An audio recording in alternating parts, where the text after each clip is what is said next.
Another episode of Money Mindset Master with Vikas Joshi, wherein we are in the process of changing this mindset, that is from restricted mindset to growth mindset.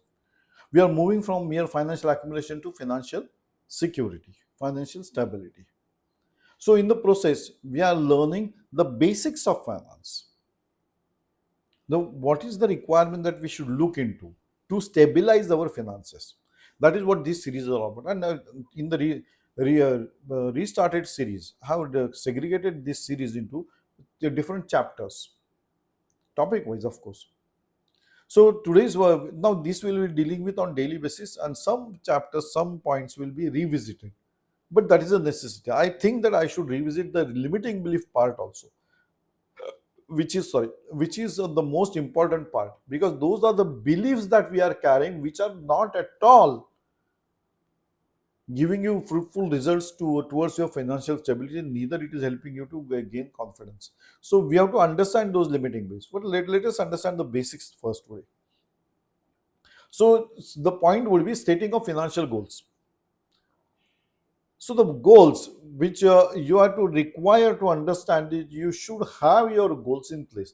नहीं होगा तो you will be like a wanderer. कहाँ जाना है पता नहीं है, क्या करो पता नहीं है, पैसा कैसे जमा करोगे नहीं मालूम है, अब अभी पैसा का जमा है तकदीर अपनी. ये जो कॉमन वर्ड्स डायलॉग्स हम अपने घर घर में सुनते आ रहे हैं, इसे हमें स्टॉप करना है. नहीं मालूम है, नहीं मालूम होना चाहिए, because that is what the finance is all. If you are not aware of your finances, then who should be aware? किसका पैसा? तुम्हारा. किसने सोचना चाहिए? तुमने. सिंपल. आपके पैसे में अगर आप किसी और को सोचने के लिए मजबूर कर दोगे, then your money is gone to him. Ownership gone. Hence, set the financial goals. The some steps that we can take. That बड़ा financial goal साल भर का रखेंगे, अचीव कर रहा है कि पता है उसके पीछे भाग रहे हैं तो स्ट्रेस हो सकता है. Break them into smaller goals, achieve smaller goals, and then celebrate them also, so that you have the well structured, achievable, aligned with your financial situation goals रखेंगे. So long term aspirations रहेंगी तो पूरी हो जाएंगी. Evaluate your current financial status. That is a beginning point.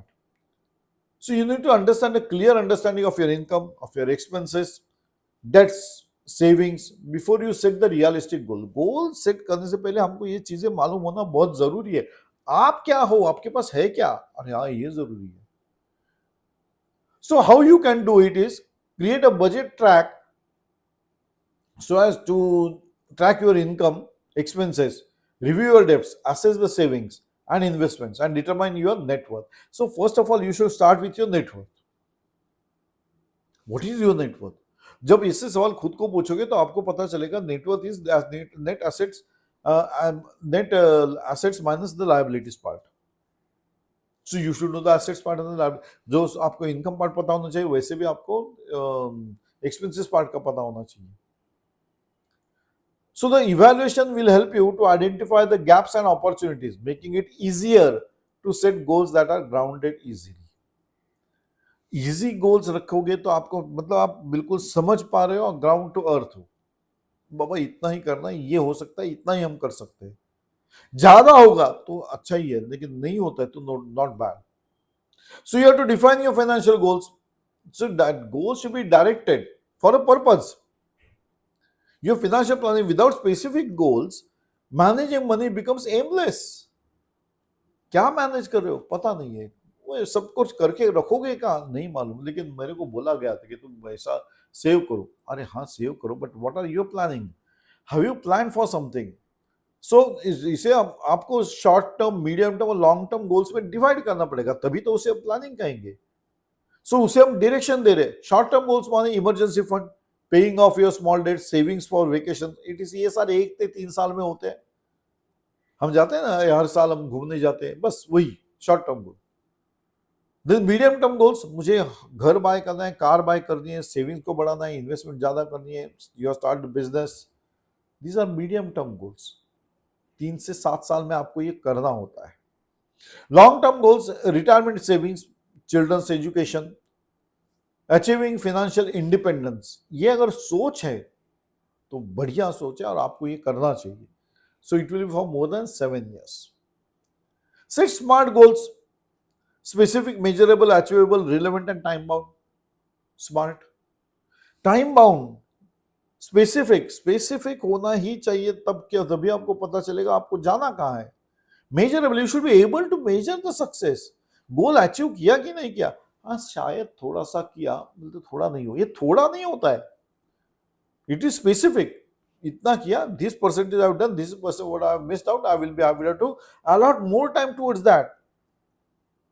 Achievable, चांद पे जाना है, अरे नहीं ये गोल मत रखो, बिकॉज ये तुम्हारे हाथ में नहीं है. सोच अच्छी है, गोल नहीं हो सकता है. Because there are various parameters. The government should agree with this, all those things. So don't have such type of goals. They should be relevant. मतलब आप अभी साइंस के बारे में बात कर रहे हो, गोल्स रख रहे हो कॉमर्स का, तो ये नहीं चलने वाला. You will have to be relevant with your topics, align with your broader financial objectives, focusing on debt repayment if that's a bigger priority than discretionary spending. See, the goals, they should be more relevant to your income and expenses part. You should not be considering वो क्या कर रहा है, ये क्या कर रहा है. नहीं, वो तुम्हारा देखो, because every person has got different challenges. They should be time bound. अगर टाइम बाउंड नहीं रखोगे तो गोल कभी कंप्लीट होगा ही नहीं, तो अचीवमेंट्स कभी होंगे ही नहीं, तो आप हैप्पी कभी होंगे ही नहीं. Because the achievement of goals is zero. That should be achievable, so it should be time bound. That is, I already stated that you should have time slot hours to work for. Now you have to prioritize the goals. So all the goals cannot be achieved simultaneously. अब आपने breakdown किया small goals में, तो धीरे धीरे करो. छोटा गोल जो है, जो आप अभी करना चाहते हो, जिससे आपको रिजल्ट इमीडिएटली मिलना है, you want to prioritize that first, so it should be the first, then the next lesser important, then the lesser important. That is how you should proceed further. So that can be segregated into basic immediate needs क्या है आपकी, फिर future planning है आपका, फिर balance goals क्या है आपके. ये तीन जगहों पे आपको काम करना पड़ेगा ताकि इसको आप प्रायोरिटाइज कर सको गोल्स को. सो इमीडिएट नीड है, नहीं अभी मुझे चाहिए ही चाहिए, हाँ तो उससे वो इमीडिएट नीड बन गई.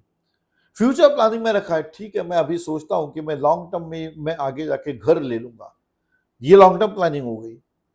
बिकॉज इसको आपको ढूंढना है घर के लिए, फिर all the process to be completed, तो ये लॉन्ग टर्म में चला गया. Depending on the financial capacity, work on the multiple goals by allocating different portions of your income. Saving 30% emergency, 20% for debt and 10% for investments.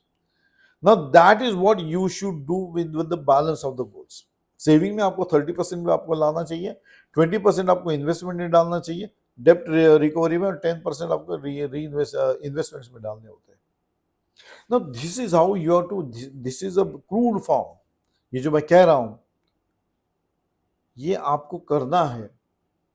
थोड़ा difficult होगा, क्योंकि अगर आपको आदत नहीं है सेव करने की, टू प्रीपेमेंट द डेट, या आपने प्लान किया ही नहीं है, तो तकलीफ तो होने वाली है. But it is always for the better. The earlier we understand, the better we do it. So you have to create an action plan. Setting the goals without a clear plan for action can lead to inaction. गोल तो हो गया, action plan क्या है, नहीं ठीक है अभी मेरा कंटाला आ गया, मैं कुछ नहीं करूंगा. अरे यही करोगे तो तुम्हारा गोल कभी अचीवमेंट होगा ही नहीं ना. सो तुम्हारा इंटरेस्ट चला जाएगा उसमें से. That is a concern. So break the larger goals into smaller ones, manageable ones, and now take the charge of your goals and the time plan. So you have to adjust your monthly budget to allocate funds towards each goal. एक goal achieve करने के लिए जो funding आपको करनी पड़ेगी वो specific ही रहने चाहिए. So set up the automatic transfers from your other accounts or saving account to investment account. ये आजकल है ना स्टैंडिंग इंस्ट्रक्शन, जिसे हम कहाँ कहते हैं कि आप बैंक को ही बोल दो इस दिन को मेरे अकाउंट से इतना पैसा मेरी इन्वेस्टमेंट में चला जाएगा. स्टैंडिंग इंस्ट्रक्शन है, मुझे किसी अपने वाइफ को देना है या किसी को भी देना है. तो so you have to reduce the unnecessary spending. That is where we come into the action of needs and wants.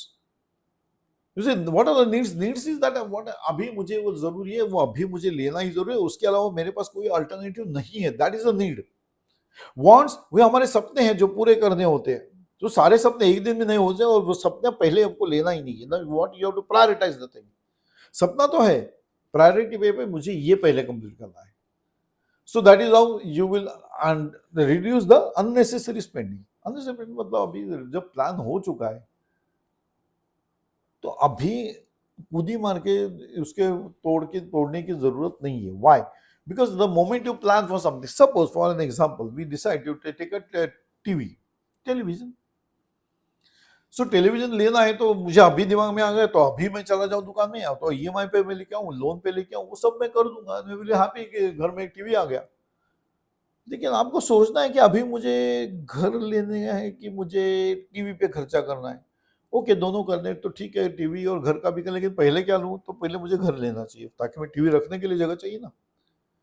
तो घर का हो गया, लेकिन उसी वक्त आपको लगता नहीं अभी भी मेरे को चाहिए क्योंकि आज मुहूर्त अच्छा है तो मुझे टीवी आज ही लाना है. ओहो नहीं नहीं, ये मत करो. Let him take some time to get stabilize with your other things so that your unnecessary spending can be stop. ये इसमें अननेसेसरी स्पेंडिंग क्या था? अगर आप ईएमआई पे लेते हो तो इंटरेस्ट पे कर रहे हो ना, जो फालतू में जा रहा है. क्यों? क्योंकि प्लानिंग नहीं था. You should have planned the thing, तो ये प्रॉब्लम आता ही नहीं. So monitor and adjust regularly. तो after every day you have to reflect on yourself whether जो भी मैंने डिसाइड किया था वो सही किया, उसमें आगे ही जा रहा हूँ कि अभी कुछ हुआ ही नहीं है. So that is what we call monitoring of the things. And adjust मतलब अभी समझ में आ गया, अरे बाप रे अभी हफ्ता तो इसमें चला गया कि ये लड़का आएगा, फिर वो सोचेगा, फिर करेंगे. ये जो है आएगा, खुद सोचेगा, करेंगे. उससे अच्छा है I would be systematic and planned person to work for. Yes, that projection can be made and nobody can challenge you because that is what we have to follow. So अगर नहीं भी होता है, छोटा गोल आपने मैनेज कर दिया लेकिन फिर भी किसी कारणवश वो छोटा गोल भी आप अचीव नहीं कर पाए तो कोई बात नहीं है. Reframe your goals. The timing should be adjusted accordingly. Please do not form a new topic in the old one. मतलब खिचड़ी मत बनाओ टॉपिक्स की, वो है वैसे ही चलने दीजिए, एक topic at time. So if not you have to adjust them कि नहीं अभी नहीं कर सका, ठीक है आज अभी मुझे ये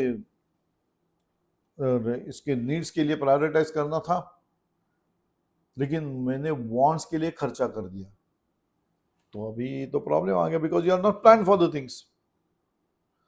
सो you have to evaluate, define your financial goals, set the smart goals, prioritize your goals, create an action plan, and monitor and adjust regularly. The action plan should be always visited because whether you are moving consistently towards your financial goals or not, that is what is important. रोज थोड़ा सा काम होना ही चाहिए. ये जब decide करोगे तो कुछ तो काम होगा ही. So that is what I mean to say by setting of financial goals. So friends, you have given you the 6 steps in a brief and how to look at your budget forming part in today's episode. So friends, please jot down in your personal journal these points and start working whether this is helping you towards your financial security or not. If you got any problems on this particular part, please give me the feedback. I will answer them. So we meet again in another episode of Money Mindset Master with Vikas Joshi. Till then, bye-bye. Enjoy the day, friends. Enjoy the life. It is a one-time activity. Do enjoy.